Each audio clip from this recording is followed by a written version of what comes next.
to get too much into details of loans because 9 times out of 10, the client I meet with only has one loan program they can go with. They're either military, they're probably going to go with VA.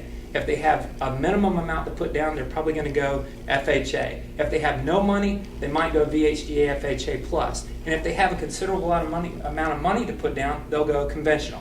And those choices are pretty much what I deal with all week long. Rarely do I go outside of those types of programs.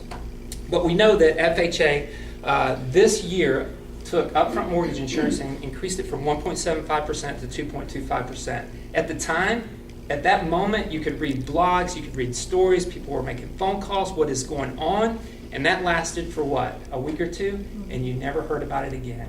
And people buying homes today don't come in my office and say, wow, I can't believe this upfront mortgage insurance is 2.25%. It's because the buyer today doesn't really know what happened 4 months ago or 5 months ago. They're not as concerned. They want to know what's the loan program, how's it going to fit my needs, what's the rate you can get me and get me into my house while it's $40,000 under assessment, right? And so FHA, now we have another change that's around the corner. Signed into law by the President just on August the 12th. It's known as Public Law 111-229. Who cares?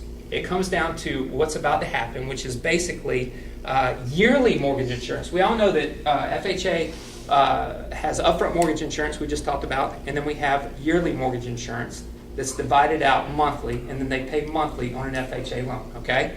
So what they did is they basically have approval to take, and we're only going to talk about a 3.5% down mortgage. We don't need to go into what if I put 5% down and what if I put 10% down. Let's talk simplicity right now, because 9 times out of 10, an FHA loan is going to be 3.5% down. Okay, so with less than 90%, 95% loan to value, mortgage insurance over a year will go from 0.5 to 1.5%.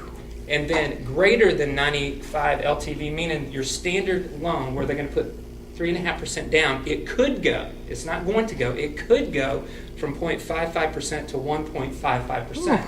Now, there's been talks of, is it going to that? Is that what is going to happen? And it's not what is going to happen. It could. They have approval, they have authority, they can increase it to that amount if they want to. So what that means is on a $200,000 home purchase, right now they're going to roughly pay about $80 a month in mortgage insurance. If they use their authority right now and increased it to 1.55%, that would be $160 more a month for that $200,000 home. On top of the 80? It's $160 more.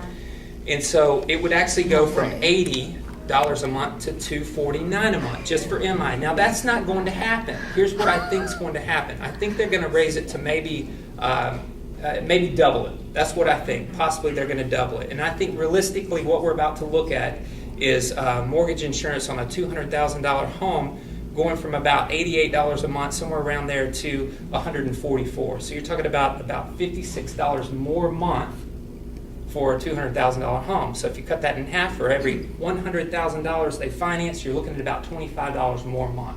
And I think that's a simple way to put it. So when someone starts getting into the details of the transaction, I think as an agent, you don't have to get as concerned. If someone starts blasting you with questions and they want to know, hand them my card, give them my number, and I'll be sure to go over all the details about it. But when it comes down to it, we're talking about on a 3.5% down FHA loan, about $25 per $100,000. That's what I think the impact is going to be, and we just don't know it because even though it's signed into law and it can happen, it hasn't happened yet.